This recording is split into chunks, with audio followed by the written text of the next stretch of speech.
بنور الله إله قادر بر يطيب بذكره العمر إله قادر بر.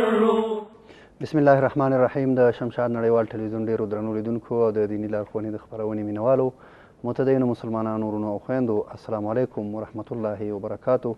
خدای دې وکړي تر دې دمه روغ جوړ خوشحاله او د خپلې خپرونې سره اوسئ. قدرمنو لیدونکو، همدا شیبه دیني لارښوونې خپرونه تاسې را سره د شمشاد نړیوال ټلویزیون څخه په ژوندۍ بڼه ګورئ او زموږ د نننۍ خپرونې موضوع ده امام او ټولنه. امام د شریعت له مخې چاته ویلی شي؟ د امام شرایط څه دي؟ همدارنګه راځو دې ته د امام مسؤلیت د الله جل جلاله په وړاندې څومره دی، همدارنګه د خپلو کلیوالو خپلو مقتدیانو په وړاندې څه مسؤلیت لري، څه حقوق لري، په یو بل باندې یعنې حقوق څه دي. د همدې موضوع د ښه تشریح لپاره خوشبختانه د څو ورځو ځنډ وروسته چې تازه له عمرې هم راستون شوی الحاج مولانا سمیع الله ریحان صاحب را سره دی. کور دی ودان وي چې تازه راستون شوی، سره د دې چې ستړی به هم وي او بیا هم خپرونې ته راغلی. ریحان صاحب، تاسو ته ښه راغلاست وایم. الله دې په سر کې د الله نه سوال کوم چې الله دې عمره قبوله کړي. ډېره مننه سیرت صاحب محترم. خدای تاسې خوشحال لري. خدای دې موږ او تاسې ټول بیا بیا حرمینو شریفینو ته ورولي، ټول مسلمانانو په شمول. امین. ریحان صاحب، که دې خوښه را به شو خپلې موضوع ته. مهرباني وکړئ سیرت صاحب. ریحان صاحب، په یو مسجد کې باید څوک امام شي؟ یعنی شرایط څه دی یو امام؟ الحمدلله والصلاة والسلام علی رسول الله وعلى آله وصحبه ومن والاه. اما بعد فاعوذ بالله من الشیطان الرجیم. بسم الله الرحمن الرحیم. انما یخشى الله من عباده العلماء. صدق الله مولانا العظیم. سیرت صاحب محترم، تاسو ته خپلو ګرانو تخنیکي همکارانو ته په هیواد کې او د هیواد نه بهر د شمشاد نړیوال تلویزیون ټولو درنو لیدونکو ته، خصوصا ستاسو مینوالو ته، السلام علیکم ورحمت الله وبرکاتو. علیکم السلام. سیرت صاحب محترم، امام په ټولنه کې داسې حیثیت لري او دونه پکې مهم دی لکه د انسان په بدن کې چې زړه مهم وي، یا ستون فقرات مهم وي، یا په جامعه کې په ټولنه کې دغونه رول لري چې که چیرته امام نه وي په کومه ټولنه کې، نو هغه ټولنه د بدبختۍ طرف ته ځي، هغه ټولنه د هلاکت طرف ته ځي. د ټولنې د ښه اصلاح دپاره او د ښه تنظیم دپاره امام ډیر مهم دی، امام ډیر ضروری دی. چې په کومه ټولنه کې امام موجود وي نو هغه ټولنه ترقي کولی شي. راځم جناب سیرت صاحب ستاسو سوال ته چې امام په یو مسجد کې چې امام وي، په یو جومات کې امام وي، هغه تنها په محراب کې امام نه وي، په هغه ټولنه کې وي، په هغه کلي کې وي، په هغه کور کې وي، هلته مړي کې ناست وي، ژوندي کې ناست وي، ښه کې ناست وي، بده کې ناست وي، په هغه باندې مقتدیان راغونډ وي. نو ستاسې ښه فرموده وه چې څوک لایق د دې دي. د ټولو نه اولنی د امامت لایق هغه څوک دی چې هغه په قرآن او سنت باندې ښه پوهېږي، هغه عالم وي، په قرآن باندې عالم وي، په حدیثو باندې عالم وي، په فقه باندې عالم وي، په اصولو باندې عالم وي، او هغه واقعا د دین په ټولو ضروریاتو او د دین په ټولو احکاماتو باندې خبر وي. د هغې نه هغه به خبره اوسېږي، هغه یې ویلي وي، هغه یې لوستلی وي، او په هغه باندې اعتبار د امامت شوی وي. اعتبار د امامت په دې معنی چې کله استادان هغه فارغوي، هغه ته سند ورکوي، هغه ته پټکی مبارک په سره وي، نو هغه ته دا لیکي چې ته قابل د دې چې ته امامت وکړې په ټولنه کې، ته تدریس وکړې په ټولنه کې، ته شاګردان په ځان باندې راغونډ کړې، ته ولس په ځان باندې راغونډ کړې، ته د دې لایق چې تا هلته امامت وکړې. نو مهمه دا ده چې عالم وي، په قرآن باندې، په احادیثو باندې، د دین په کتابونو باندې، په احکاماتو باندې هغه کس کولی شي چې هغه امامت وکړي د ټولنې او دغه ټولنه مخ په وړاندې باندې بوځي. ریحان صاحب، راځو دې ټکي ته. په ډیری جوماتونو کې به تاسو هم لیدلی ښه علما دي، 20 کاله او 18 کاله یا 15 کاله په درس ویلو باندې تیر کړي، واقعا چې درسونه ویلي وي، خو که ډیری ځایونو کې تاسو وګورئ هغوی د تجوید برخه کې ډیر کمزوري وي، ځکه تلاوت کې وګورئ ډیر کمزوری وي. څومره مهم دی دې کې تجوید؟ پیغمبر صلی الله علیه وسلم فرمایي چې ډیر ځل یو لوستونکی قرآن کریم وایي، د قرآن کریم تلاوت کوي او هغه ورباندې بیرته لعنت وایي، او دې کې شک هم نشته چې الله پاک باندې د قرآن کریم تلاوت د هر څه نه ګران دی، د هر څه نه، د هر عبادت نه الله پاک ته ډیر مهم او ډیر نږدې عبادت او ډیر خوښ عمل هغه د قرآن کریم تلاوت دی. نو نبی علیه الصلاة والسلام مبارک چې فرمایي چې ډیر ځل یو قاري یا یو عالم یا یو لوستونکی د قرآن کریم تلاوت کوي، بیرته په قرآن کریم لعنت وایي، هغه څوک دی چې بې تجویدی وایي. اول ضروري دا ده چې سړی کله د علم لارې ته وځي او هغه په دې خیال وي چې زه سبا امام کېږم، زه د ټولنې پیشوا کېږم، زه په ټولنه کې مخکې کېږم، خلک بس شاته اقتدا به کوي ما پسې. هغه ته ضروري دا ده چې قرآن کریم صحیح یاد کړي، د صحیح استاد نه یاد کړي، د هغې نه بعد هغه نور علمونه وکړي. بل سیرت صاحب که ستاسو فکر وي نحوه صرف دا دي د دې دپاره چې سړی ورباندې خپل تلفظ صحیح کړي. نو کله چې تلفظ صحیح کړي د دې دپاره نحو صرف ډېر ضروري دی. د دې نه وړاندې تجوید ډېر ضروري دی. تجوید لازمي دی. ورتل القرآن ترتیلا. الہ العالمین جل جلاله په خپله باندې فرمایي، مهرباني کوي موږ ته وایي چې قرآن کریم تاسې په دغه طریقې سره باید ولولئ. وایي تاسې وګورئ د حرمینو شریفینو امامان څونه ښایسته قرآن کریم وایي، زموږ په ملک حافظان څونه ښایسته قرآن کریم وایي. ځینې خلک هغه 20 کاله 25 کاله علم پسې ورک وي، علم پسې تېر کړي وي، خو کله چې هغه تلاوت کوي غلطي کوي، خرابې کوي، ښې نه کوي. نو د دې وجې نه لایق د امامت هغه څوک دی ما وویل چې په قرآن او حدیث باندې ښه پوهېږي. قرآن کریم معنن لفظا یوازې معنن نه دی، شاید یو سړی په لفظ پوه شي په معنا باندې پوه نه شي، یو سړی دا وي چې په معنا باندې پوه شي په لفظ باندې پوه نه شي. قرآن کریم چې کله لفظا او معنن په صحیح طریقې سره یاد وي هغه سړی کولی شي چې امامت وکړي. نو ډېر لازمي دی، ضروري دی تجوید د دې دپاره چې وایي کې چې قرآن کریم په صحیح معنا باندې تلاوت کړي. ډېره مننه ریحان صاحب. ورځو اړیکه لرو، اړیکه اخلو. السلام علیکم ورحمت الله. وعلیکم السلام. علیکم السلام. ورو ته هم ستړی مشي خپرونې ته مهرباني پوښتنه وکړئ. سوال مې دا صاحب هم صاحب نه کابل کې مسجدونه چې جوړ شوي دي کارونه جوړې میراث کوم ډول شوی دا هغه په دوه چا ورکړي میرابونه کاږه جوړ شوي خو دا مسجدونه چې جوړېږي نه دا فقط کاږه جوړ شوي دي په دوه چا کاږه جوړ شوي. سمه ده، ستاسو پوښتنه مو واخیستله. همدغه موضوع د ریحان صاحب را سره دی. خپرونه ګوره په دې اړه معلومات درکړي. مخې ته مخه کور مودان ریحان صاحب راځو د یو امام مسؤلیت ته راځو. دا چې ډېری په تجوید نه پوهېږي چې ورته وګورې تلفظ یې هغسې وي. دلته د الله په وړاندې ځکه مقتدیان خو ولاړ دي، ده پسې اقتدا کړې ده، 20 دي 30 دي 100 دي هر څومره چې دي د ده پسې اقتدا کړې ده. امام مخکې مسؤل دی. الله ته څومره مسؤلیت لري دغه امام؟ سیرت صاحب محترم، امامت د سخات اغستلو ته نه وایي، امامت د سرسایې اغستلو ته نه وایي، امامت تنخواه اغستلو ته نه وایي، امامت وظیفې راغونډولو ته نه وایي، امامت د جومات محراب اشغال کولو ته نه وایي، امامت د منبر اشغال کولو ته نه وایي، امامت یوازې چپن اغوستلو ته نه وایي، امامت یوازې پټکي وهلو ته نه وایي، امامت یوازې عطر وهلو ته نه وایي، امامت یوازې سترګو تورولو ته نه وایي، امامت یوازې امسا ګرځولو ته نه وایي، امامت یوازې د جومات د قنچ کلکول دا نه دي. امام مسؤلیت لري. امام د هرې نګاه نه مسؤول دی. امام د قرآن کریم د تلفظ د نګاه نه مسؤول دی، خلکو ته د رسولو د نګاه نه مسؤول دی. د الہ العالمین په نسبت باندې دونه سخت مسؤلیت لري چې دا یې راوستی دی په دې محراب کې درولی دی. ما مخکې وویل انما یخشى الله من عباده العلماء. کله چې عالم د الله نه وډار شي مسؤلیت به احساس کړي، هغه به په دې ټولنه خفه کېږي، هغه د ټولنې درد خپل درد ګڼي، هغه د ټولنې تکلیف خپل تکلیف ګڼي، هغه د ټولنې مشکلات خپل مشکلات ګڼي. امامت په دې معنا نه دی چې زه د جومات امام یم او جومات کې ما جومات مې اشغال کړی دی، هلته خلک را باندې راغونډ دي، ځینې خلک ناراضه دي، ځینې خلک ناست دي، ځینې خلک یو رقم دي چې څنګه د قرآن کریم ویلی دی، څنګه د اذان بې وخته دی، څنګه د خطبه خرابه ده، 40 کاله عمر دی خطبه اوس هم د کتاب نه وایي، کتاب دې مخې ته نیولی دی، که کتاب نه خطبه ترې نه نشي ویلی، که چا درته ډوډۍ خرابه راوړله بیا کنځا کې جنګ کې جدل کې، دا امامت نه دی. امامت امام مسؤول دی، خلکو ته مسؤول دی، ټولنې ته مسؤول دی، دین ته مسؤول دی، الہ العالمین ته مسؤول دی، محمد رسول الله ته مسؤول دی، او د ټولنې نور علماو ته مسؤول دی. په دې معنا باندې چې دی به دا ټولنه د ترقۍ طرف ته بیایي، د کامیابۍ طرف ته بیایي. امام ډېر ښه کولی شي.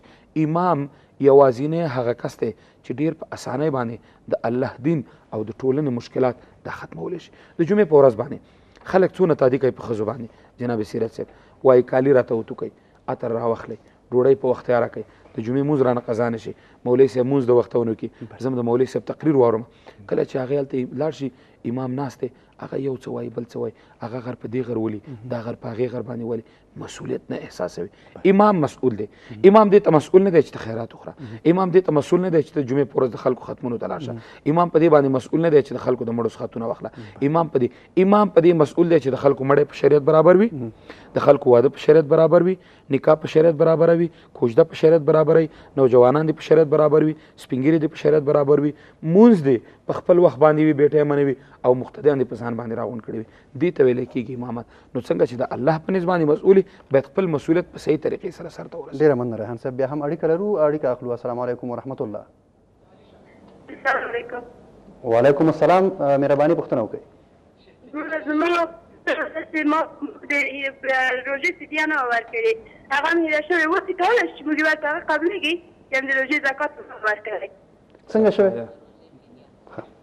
سرسایه مو د یاده وتلې اوس موږ د یاده وتلې څنګه کولی شي چې موږ هغه ورکړو قبلېږي سمه ده ستاسو پوښتنه مونږ واخیستله خپرونه ګوره ریحان صاحب راسره دی په دې اړه معلومات درکوي مخې ته مخه کول ریحان صاحب یو بله پوښتنه دا چې دغه موضوع لږه مهمه ده خدای دې وکړي چې امامان علما کرام ما باندې غوسه نه شي چې څنګه دا زموږ مخالف دی که څنګه ریحان صاحب یو بله خبره هر ځای کې چې زموږ علما کرام کینی د نبي علیه السلام سیرت بیانوي د صحابه ژوند بیانوي خلکو ته وایي چې هغوی به داسې اوږد لمونځ کوو قومه او جلسه به یې داسې کوله ډېر ښایسته لمونځ به یې کوو خو د هغوی د خبرو مطابق چې اوس وګورو آیا دا منځونه هغوی سره برابر دي هیڅ کله نه تاسې وګورئ دلته ځینې مشکلات چې زه به هغې ته وروسته اشاره وکړم د مقتدیانو د طرف هم د سیرت صاحب طرف ځینې مشکلات هغې ته به وروسته راشو که موقع پیدا شوله البته امام به کوشش دا کوي چې د ښکلی لمونځ وکړي د بهترین لمونځ وکړي داسې لمونځ وکړي چې هغه لمونځ په حدیث باندې برابر وي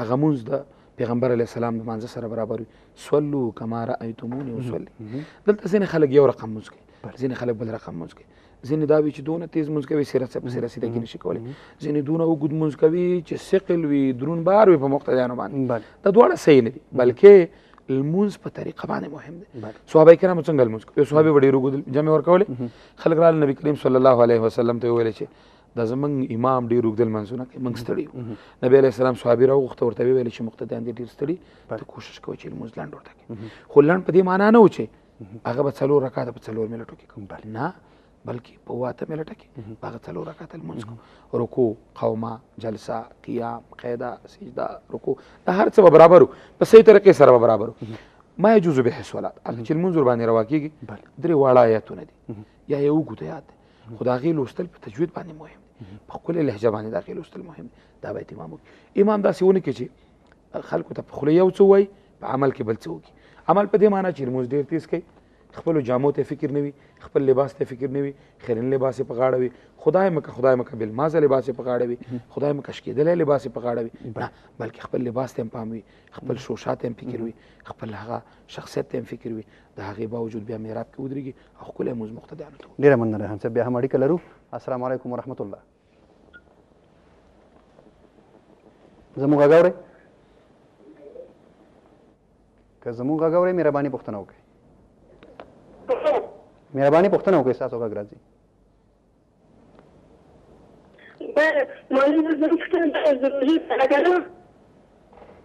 مهرباني که لږ خپل ظلم تغییر ورکړئ تر څو ستاسو غږ هم لږ صاف راشي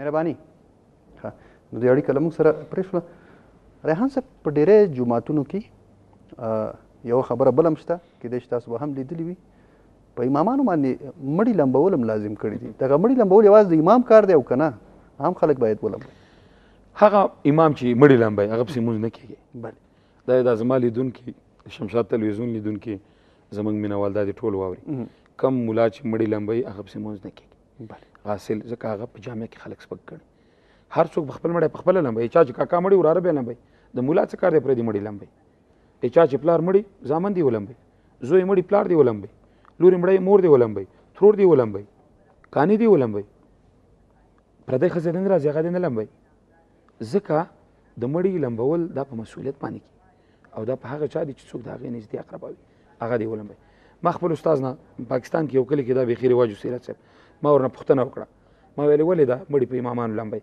هغې ویلې دلته به تخته باندې پیسې اچولې د مړي په تخته باندې ملیان راغونډ شو ویلې چې دا مړي تاسې نشئ لمبولی دا به ملیان لمبوي نو هغې د 2 روپو مقابل کې دا په ځان لازمي وګڼله.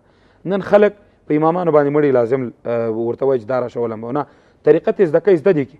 اول خو افسوس دا دی 40 سال عمر عزیزت گذشت، مزاج تو سال طفل نگشت. په نسوارو د خپل بنیاد ویسته، تسبیح اړی 2 دانې اړی، ټک ټوک ترې نه وباسي، ګیره دې سپینه ده. په جامعه کې ځان ته د مشر خطاب کې ځان باندې ملک نوم دی، مړی نشي لمبولی، د مړي په لمبا نه پوهېږي. وایي زه د مړي نه ډارېږم، زه یې نشم لمبولی. څنګه چې ځان لمبې دغسې مړی ولمبو، څنګه چې ځان ته اودس کې داسې مړي ته اودس وکړه. امام که مړي لمبوي هغه پسې مونځ نه کېږي، الا د امام اقربا مړي دي، ورور یې مړ دی، تره زوی یې مړ دی، هغه امام لمبوي ودې لمبوي، هغه د هغه اقربا دي. پردي مړي به امام نه لمبوي. که طریقه ورته ښیي ودې ښیي، د امام باندې د مړو لمبول نشته. او چې کوم مولا مړي لمبول هغه پسې بیا خلک مونځ نه کوي. ډېره مننه ریحان صاحب. راځو یو بلې موضوع ته. ریحان صاحب، د جمعې د لمانځه لپاره مثال وخت ټاکل شوی دی. وخت مهم دی که د خلکو راجمع کېدل؟ نه، وخت مهم دی. ګورئ تاسې وګورئ، ان الصلاة کانت علی المؤمنین کتابا موقوتا. مونځ په خپل وخت باندې فرض دی. د مانځه چې وخت پوره شو، اوس په یو جومات کې 4 بجې یا 5 بجې یا 6 بجې هر ټایم د مانځه تعین شوی دی. احمد راغلی که نه دی راغلی، محمود راغلی که نه دی راغلی، ساجد راغلی که نه دی راغلی، که څوک راغلی که نه دی راغلی، ټایم برابر شو، امام پسې د خلک اقامت وکړي، د جمع ورکړي، د چا انتظار دی نه کوي. که امام د مقتدیانو انتظار کوي، دا امام نه دی، دا به امامت نشي کولی، بلکې دا د یو شخص امام دی او د هغه دپاره انتظار کوي. هېڅ کله داسې نشي کېدی. جومات کې چې څوک موجود وي، مسافر وي، مقیم وي، هر خلک وي، هماغه ستا مقتدیان دي. ته په خپل ټایم مونځ وکړه. که د مقتدیان رانغلل لمانځه ته، نو موجود، وخت د مانځه پوره شو، وګوره د باندې که څوک ښکارېدل انتظار ورته وکړه، که نه ښکارېدل خپل مونځ وکړه. اشخاصو ته به نه ګوري، اشخاص مهم نه دي. ولو که د جامعې بادشاه ولی نه وي، هغه مهم نه دی، بلکې لمونځ مهم دی او د لمانځه دپاره وخت مهم دی. ډېره مننه ریحان صاحب. بیا هم اړیکه لرو د بغلان له ولایته. السلام علیکم ورحمت الله. جان پنجور بخیر صاحب، ما خیر خیرت. مهرباني پوښتنه وکړئ ورور.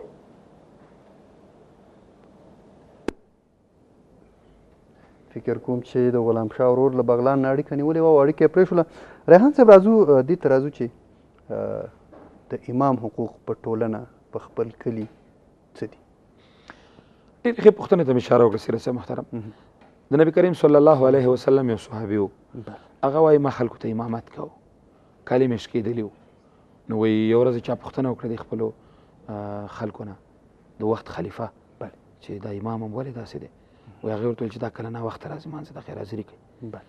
وایي زه یې راوغوښتم، ما نه پوښتنه وکړه چې ته ولې کله خیر حاضري کوي؟ وایي ما ورته ویل چې زما یو جوړ کالي دی، هغه چې وینځمه نو بیا کښېنئ چې زه راوځم، هغه چې وچ شي بیا اغوندم بیا راوځم. وایي زما مقتدیانو ته ویل چې دا امام ښه ساتئ. وایي ما ته مې مقتدیانو باغ راکړ، بیا خدای پاک ما ته ډېر شته راکړه، هر څه یې راکړل. امام جومات کې امام دی، ستا بچي ته درس وایي، قرآن شریف ورته وایي، ستا جنازه کوي، نکاح دې تړي، د جمعې مونځ درته کوي، ماخوستن جمع در کوي، ساعت جمع در کوي، جمع کوي. مقتدیانو باندې د امام پالل مهم دي. یو امام ټول مقتدیان پالي، خو ټول مقتدیان یو امام نشي پاللی. او خصوصا زمونږ په جامعه کې امام ته په ډېره سپکه سترګه کتل کېږي. امام مزدور ګڼي، امام باندې دیګۍ ډکوي، امام باندې جومات جارو کوي. دا سپین ږیری ستا مسؤلیت دی. دا ته چې د اول صف کې ناست یې، دا ستا مسؤلیت دی. دا سپین ږیري مسؤلیت دی، دا د کمیټې مسؤلیت دی. ځینې کمیټې په جوماتونو کې جوړې دي، هغه په نوم باندې د جومات کمیټه ده، هېڅ د جومات خدمت نه کوي. د جومات خدمت یې نشي کولی، بیا ته کمیټې نه یې، زه په خپله مخه باندې دی. جومات پتا دی، برقونه پتا دي، پکې پتا دي، جارو کول پتا دي، پاکول پتا دي، خوشبویه کول پتا دي، دروازې پتا دي، کړکۍ پتا دي. امام ته به ښه تنخواه ورکړي. امام ته دونه تنخواه ورکړه چې سرسایې ته محتاج نشي. امام ته دونه تنخواه ورکړه چې ستا صدقې ته محتاج نشي. امام ته دونه تنخواه ورکړه چې ستا اسخات ته محتاج نشي. د امام ته تنخواه نه ورکړي. کله دا خلک ماته راشي وایي ریحان صاحب موږ ته جومات ته یو امام پیدا کړه.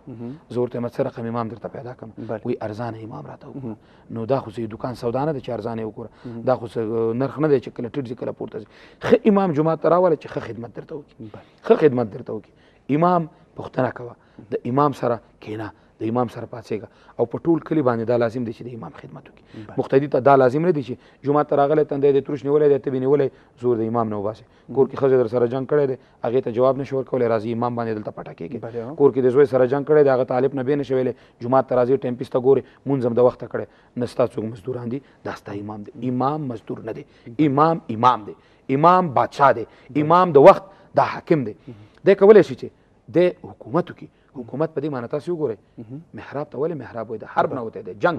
د حق او د باطل جنگ د محراب نه شروع کیږي دا د محراب نه شروع دی امام د بیلمازانو مخالف دی امام د منافقینو مخالف دی امام د شیطانانو مخالف دی امام د هغه چا مخالف دی جماعت سره زړه نه لګیږي هغه به تبر امام ته توطیه جوړي سپینګری باید امام سپک نه کی امام باید درون کی کله نه کله جماعت نه یو کس خپشي هغه خپشي دی امام کور ته روان کړي ولی امام ولی کور ته ورولي هغه خلک د امام کور ته راوله هغه خلک د امام خپو ته راوله امام مور ولا دا پلانې سړی پلانې اجي خپه د خدای خبر د څنګه اچ کړي تواب به کړي دا خو ماته معلوم دي بیلو سر به نیولې سر نه به بیلو جوړ کړي سر به تخریلې په فرض بنه پويږي په واجب بنه پويږي په عرفات بنه پويږي په سنت بنه پويږي دا پلانې اجي سیف دی دا د غره اجي سیف دی دا د نختر اجي سیف دی دا پلانې اجي سیف دی او دا بلا وګدو نمونه به دا د جماعت خپه شوی د امام ور ولي کور د مقتدی په خلاک نه اېت کلم مولوی سیف ورنشي مقتدی به راضي تابه په خلاک راضي تانه به معافي غواړي او تا ته باغه کین امام به د شاکور ته نه ور ولي دلته سیرت صاحب مقتدیانو نم را خړه ده مقتدیانو ذکر را خړه ده تاسو ګورئ د امام قدر نه کوي د امام عزت نه کوي د امام اختر کې ځان ته کالی کوي د جماعت امام ته نه کوي ځان ته کالی کوي د جماعت امام ته نه کوي خپل بچو ته کوي د جماعت د امام اولاد ته نه کوي خپل کور رنګوي د جماعت کور نه رنګي هغه را غورځيږي هغه شړيږي الته امام دا غیلان دي حتی جماعت هم داسي وي جماعت او دا د جماعت دیګي ته شته خدا ته ډکه کنه دا تر شډکه نو د امام قدر په مقتدیانو لازمي دي په ټولو مقتدیانو غږ کوم که غواړئ چې جنت ته لاړ شئ که غواړئ چې منځونه قبول شي که غواړئ چې دعاګانې قبول شي شرط دا دی چې امام به خوشحاله ساتي داسې امام جماعت ته راوله چې ته پې راغونډې ستا دین پې راغونډې د دین احکامات درته وغوي خو ته به په مقابل کې د هغه خدمت کې د هغه اکرام به کې د هغه عزت به کې پیغمبر علیه السلام فرمایي من صافح عالما فکانما صافحني څوک چې یو عالم ته بخیرالی وایي لکه ما ته چې بخیرالی وایي څوک چې د عالم قدر کوي لکه زما قدر چې کوي او ته د عالم ته وګوره دا په هغه جانماز ولاړ دی چې محمد رسول الله پې ولاړ دی دا په هغه منبر باندې ناست دی چې محمد رسول الله پې ناست دی عمر فاروق پې ناست دی ابوبکر صدیق صاحب پې ناست دی عثمان غني صاحب پې ناسته کړې حضرت علي صاحب رضوان الله علیهم اجمعین پې کړې امام ته په سپکه سترګه مه ګوره دا زما د جومات ملا دی کله ناکله دا ښځې په لارو کوڅو کې مخ هم ترې نه پټوي دا زموږ د جومات ملا دی د هغه نه ډېر مخ پټوه د هر چا نه مخ پټوه د هغه د ټولو نه ډېر قدر کوه د هغه د ټولو نه ډېر احترام کوه ځکه دا امام دی دا پیشوا دی او په هغه بادشاه د وخت به کامیاب وي چې هغه عالمان د ځان سره ښه عالمانو ساتي او د عالمانو تابعداري ډېره مننه ریحان صاحب ورځو ننګرهار ته اړیکه اخلو السلام علیکم ورحمت الله وعلیکم السلام ورحمت الله وبرکاته محترم حضرت صاحب محترم الاستاذ بليغ البيان حكيم الصدى وروره دغه غږ دې لږ بند کړي چې خپل ځای له تغییر ورکړئ مهرباني مولوي سیرت صاحب محترم د مولوي صاحب نه پوښتنه ده دا بعضې خلک دې موضوع کې ډېرې ټونګې غونې لګوي که نه د سزا په اړه که نه د دې ته به الله رب العزت څه سزا ورکړي ډېر داسې موضوعونه کوي چې هغه بیخي د مونځ ته ورته نه وي بیخي د الله رب العزت د عبادت نه رسي وي په دغه باندې د مولوي صاحب لیدونکو ته عذاب هغه بیان کړي چې الله رب العزت دوی سزا عمل کوي سمه ده ښه پوښتنې ته مې اشاره وکړه ستاسو پوښتنه مو واخیستله خپرونه ګوره ریحان صاحب په دې اړه معلومات درکړي ریحان صاحب راځو یو بل ټکي ته دا چې په مساجدو کې وګورو ډېری مساجدو کې داسې مؤذنین دي چې اذانونه تاسو به اورېدلي اکثره سپین ږیري خلک دي هغه اذانونو ته که متوجه شي نو سړی دا دغه نه کوي چې دا پوره عربي ده یو قسم اذانونه کوي دغه اذانونه کول د شریعت له مخې څنګه دي ځواب ته راځو خو لنډه دمه لرو قدرمن لیدونکو یوه لنډه دمه لرو بیا هم د خپرونې سره اوسئ يطيب بذكره العمر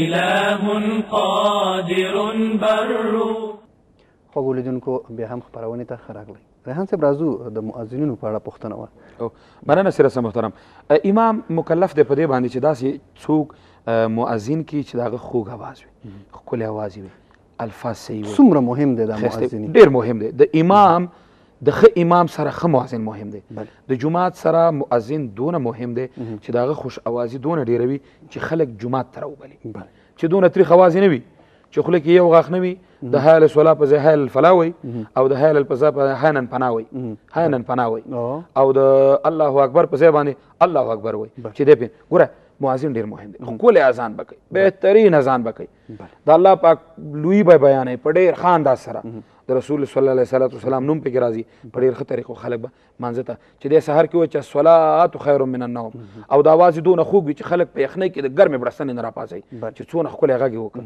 او چې دا داسې اواز کوي چې ماشومان په غوږونو کې ګوتې کېږي چې دا څونه تریخ اواز دی دا موازین ډېر مهم دی ډېر ښه ټکي ته تاسو اشاره وکړه سیرت صاحب محترم چې ځینې جوماتونو کې داسې موازینین دي چې د خلکو زړونه د جوماتونو نه تور ټکي غلط وایي امام یې ورته غږ نه کوي او چې ورته وایي هغه د کلي ملک وي هغه خو ډېر د کلي مشر وي بیا ترې لانجه جوړېږي نه لانجه نه بلکې هغه ته ووایي په دې پوه کړي چې که ته غواړې چې اذان وکړې نو دغه دې وکړه ستا باید لهجه صحیح وي زه پاکستان کې یو جومات کې ته لاړم هلته په اذان باندې جنګ و چا جرګې ته بوتلم په اذان باندې جنګ وایي دا دوه سپین ګیري دي جنګ کوي وال ټکول یې سره کړي ته یې دې منځ کې فیصله وکړه ما وویل اذان په 10 روپۍ کالدارې شو هر هغه څوک به اذان کوي چې د جومات چنده کې 10 روپۍ ورکوي دواړه سپین ګیري په شا لاړل یو بل ځوان را پیدا شو هغه ویلې زه به دا اذانونه کوم ګوره چې په 10 روپۍ اذان شو بیا یې نه کوي او چې مفت اذان و بیا یې غلط هم کوي او جنګ هم ورباندې کوي جدل هم ورباندې کوي نو خو داسې هم نه ده پکار مسله دا ده چې که حکومت استخداموي موازینین باید چکی کی اذان ور باندې وکي خوش आवाज راولي امام خوش आवाज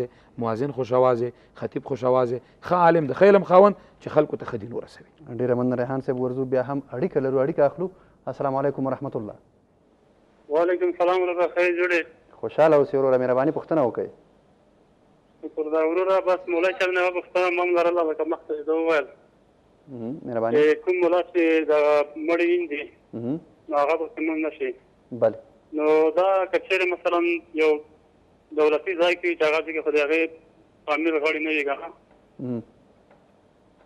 او دا ملا خو هلته یو جنای نفر وي چې باندې پوهېږي هغه چې که دا کار وکړي په هغه پسې مونځ شي که نه یو پوښتنه ده او دویمه پوښتنه ده چې مثلا کلي کام کې یو ملا دا هغه جنازه نه کوي وایي ته په او کوم هغه کې کار کوي اورګان کې نو هغه پسې د کلي د خلکو مونځ شي که نه هغه نفر چې کوم چې په وظیفه کې وي مننه ژوندی اوسئ د معلومات راکړي سمه ده خپرونه ګوره ریحان صاحب په دې اړه معلومات راکړي ریحان صاحب راځو دا چې ما سره هم سوالونه شته خو د لیدونکو سوالونه اول راغلل ډېر انتظار ویسته چې هغه پوښتنه دا وه په کابل کې ډېری د جوماتونو محرابونه وې کاږه جوړ شوي دي مننه کومه د ګران ورور نه ګرانه وروره محرابونه کاږه جوړ شوي نه دي شاید تاسو تحقیق کړی وي په دې رابطه باندې دغه محراب چې کله یو جومات جوړېږي دلته د حج اوقافو یو طرفه یوه کمیټه وي خو زموږ په دې ملک یو مسله ډېره مهمه ده چې قابل د تشویش ده د دې وجه نه مهمه ده قابل د تشویش ده چې خلک په واسطو مقرریږي هغه خلک چې اهل کار خلک وي هغه هلته راشي زما په نظر سره ورور باید خپل سوال د حج اوقافو د وزارت د کمیټې د محرابونو سره چې څوک د قبلې طرف معلومه د هغې سره شریک کړي دا به ښه خبره وي ډېره مننه ریحان صاحب راځو سهیلا پوښتنه دا وه سرسایه د دوی له یاده وتلې ده نو ګناه ده سرسایه هم د یاده وتې ده اوس که پیسې ورکوي په عام خیرات کې راځي په سرسایه کې نه راځي خو ورې کوي پرېږدی یې ما ورکول یې ښه دي فقیرانو مساکینو ته یې ورکوي ثواب به موشي البته د سرسایې ځای نه نیسي شګوفې پوښتنه دا وویل دوی حتما روژې خوړل شوي دي قضا غواړي چې قضایي روژې ونیسي ویل پرله پسې ونیسو که نه یوه یوه پروا نه کوي پرله پسې هم نیولی شي یوه یوه هم نیولی شي ستونزه نه لري د دې خو بله پوښتنه دا وه ریحان صاحب چې د دوی کوم نامزاد دی او له هغه سره یې څه جړ راغلی لانجه راغلې ده بیا غواړي چې دغه نکاح فسخه کړي استخارې لمونځ یې کړی د استخارې لمونځ نه پسې په خوب کې لیدلي دي باغونه او اوبه مې لیدلي دي نو که ریحان صاحب راته په دې اړه که استخاره یې د فسخې دپاره کړي چې فسخه د نکاح راشي بیا یې باغونه لیدلي وي پکې باغونه یې پکې لیدلي وي نو ښه خبر دا ده چې فسخه راولي او که یې د دې دپاره کړي چې دوی هغې سره د دې دا رشته د دایم دپاره څنګه چلېږي بیا یې باغونه لیدلي بیا دې نه فسخه کوي عاصم ورور پوښتنه دا وه بلکې هم یې پوښتنه هم نظر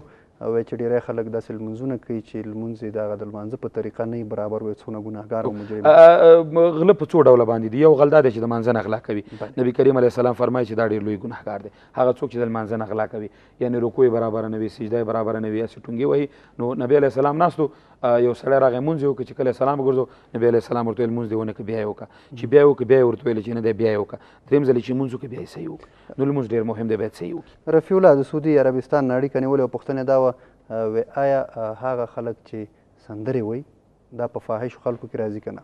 فاحش تورو کې سپین وي. تاسو یې د ملک دا سندرغاړي وګورئ، هر اختر چې راځي 3-4 پکې نوي راوځي، دا اوږدې اوږدې سومې نیولي، دا لاسونه تر دېزې پورې ښکاره کړي، دا د مخ کندې په دې پوډرو باندې پټې کړي، دا ویښتې اړولي، هغه هلکانو ته وایي زه په تاسو مین یم دی. دا ټول د سیل میچ دی، دا به ټول دوزخ ته ځي. دا څوک چې ورته لاسونه وایي، دا څوک چې ورته میزونه جوړوي، دا څوک چې ورته پروګرامونه جوړوي، دا څوک چې ورته سندرې جوړوي، دا څوک چې ورته میکاپونه کوي، دا څوک چې ورته یخته جوړوي، دا څوک چې راولي، دا څوک چې سزا وایي، دا ټول یو شی دي او ټول به یو ځای دوزخ ته ورځي. خو اوس نو ورور اړیکه نیولې او پوښتنه دا ووایي که په یو دولتي ځای کې یو څوک وي، ځکه د هغه خو د هغې خپلوان هلته خپلوان نه وي، یو څوک وفات کېږي او هغه لمبوي وي، بیا ورپسې لمونځ کوو. یو مړی که لمبولی پروا نه کوي، توردن للباب د هغه پسې لمونځ کېږي. موږ هغه سړی یادوو چې ټول عمر مړو پسې بیخي دغه ګرځوي، صابون یې جب کې اچولی، هغې ملا پسې لمونځ نه کېږي. که یو مړی نه مې لمبولی او پروا نه کوي، هغه پسې لمونځ کېږي. د دې ورور بله پوښتنه دا ووایي په کلي کې د دوی په کلي کې چې هر څوک دی امام دی، وایي چې څوک چې وظیفه لري نو جنازه یې نه کوي، دې پسې زموږ لمونځ وکړو که نه؟ نه، په دې امام باندې باید غور وکړي. امام داسې څوک وي چې هغه ولس صحیح لارې ته بوځي، په ولس کې دغسې خطرناکې خبرې ونه کړي. دا چې د دې عقوبت خراب وي، دا مشکلات جوړوي، مسایل جوړوي. عالم باید ژبه وي چې خلک په ځان راغونډ کړي، بلکې په خلکو کې تنفر وانه شي. ریحان صاحب 3 دقیقې وخت لرو، پوښتنې خو ډېرې ما سره پاتې دي، خو د امام حقوق په کلي یا مقتدیانو باندې خو تاسو پرې رڼا واچوله. راځو دې ته د مقتدیانو حقوق په امام څه دي؟ د مقتدیانو دا حقوق دي چې امام به ورته اذان په وخت باندې کوي، مونځ به ورته په وخت باندې ورکوي، اولادونو ته به ورته سبق وایي، دوی ته به ترجمه کوي، حدیث به ورته وایي، د جمعې په ورځ به نوې نوې موضوع ورته انتخابوي. که مړی ژوندی وي هغه به ورته په شریعت باندې برابر کوي. دا ځینې فاتحګانې دي چې دا 3 ورځې جوماتونو کې ناست دي، دا اوږده اوږده صورتونه وایي، دا هم صحیح نه دي. باید برابر یې کړي. فاتحه دې ته نه وایي، تعزیت دې ته نه وایي، د مړي کور ته ورشي د هغه تعزیت ورکوي. دلته ورور رسمي فاتحګانې دي، ځینې خلک چې د عیدګاه جومات کې فاتحه کوي، خلک په پیسو راولي، خلک په پیسو راولي چې یاره د شپې تلویزیون کې خلک ډېر ښکاره شي. نه نه نه نه، ګوره فاتحه دې دپاره ده چې مړي ته ثواب ورسېږي، مړي ته اجر ورسېږي. هلته بالمازان پکې ځینې د ځوان زامن له د بوټانو سره جومات ته ورننوځي، بوټانو سره په جومات کې ناستې فاتحه ته راغلی. یعنې ستا دا بوټان د جومات د فرش نه مهم دي، ستا دا د 2 روپو بوټان دا د قالین نه مهم دي، ستا دا د 2 روپو بوټان دا تلاوت نه مهم دي. نه نه، اصلي ته په غلطه لاره باندې روان یې. نو فلهذا امام د مقتدیانو دا حق دی ور باندې چې مړی ژوندی په صحیح طریقه دا نکاحونه وګورئ په غلطه تړل کېږي. په غلطه په څه معنا دي؟ په دې باندې هلته ډمامې پکې ډمې پکې ګډېږي. په هماغه هوټل کې هلته امام ناست دی، هغه د 500 روپو دپاره نکاح تړي. نه، ورته ووایه چې واده د نبي علیه السلام په طریقه سنت دی، بیا به د زه نکاح تړم. صحیح ده؟ نو دا امام کولی شي. مړی که د شریعت نه خلاف ورته ودرېږي چې دا شریعت نه خلاف دي، خیرات د شریعت نه خلاف وي، څښاک دا هر څه امام پورې اړه لري. ما څه وویل دا لازم ملزوم دي. مقتدیان به امام نازوي، امام به د دین رسالت صحیح ورته رسوي. دا به نه وایي چې کوم امام وایي 20 کاله یو جومات کې تېر کړي، مقتدیانو ته ویلو چې پیسې مې راکړې، هغې ورته ویل نه یې درکوم. وایي دا ورته وایي چې امام ټول منځونه درته بیا اودسه کړي دي. نو خو د مقتدیانو مونځ خو وشو، هغه خو تا پسې اقتدا کړې ده. دلته مسله دا ده چې امام راولي د اول نه ورسره سپینه کړه، اسناد یې وګوره، علمیت یې وګوره، تقوا یې وګوره، سیستم یې وګوره، اواز یې وګوره، علمیت یې وګوره، خطبه یې وګوره، تقریر یې وګوره، بیا د هغې نه بعد استخدام کړه. ډېره مننه ریحان صاحب، دا چې د خپرونې د پای شېبې دي څه پوښتنې پاتې شوې، انشاءالله ګورو په آینده خپرونو کې بیا هم په دغې موضوع رڼا اچوو. تاسو ډېره مننه. تاسو کامیابي غواړم، خدای مو کامیاب لره. د شمشاد نړیوال ټلویزیون ډېرو درنو لیدونکو، زموږ د خپرونې وخت هم دومره و. تر بیا چې تاسو په درانه خدمت کې حاضرېږم، تاسو په لوی او مهربان رب سپارم. روغ جوړ، خوشحاله اوسئ.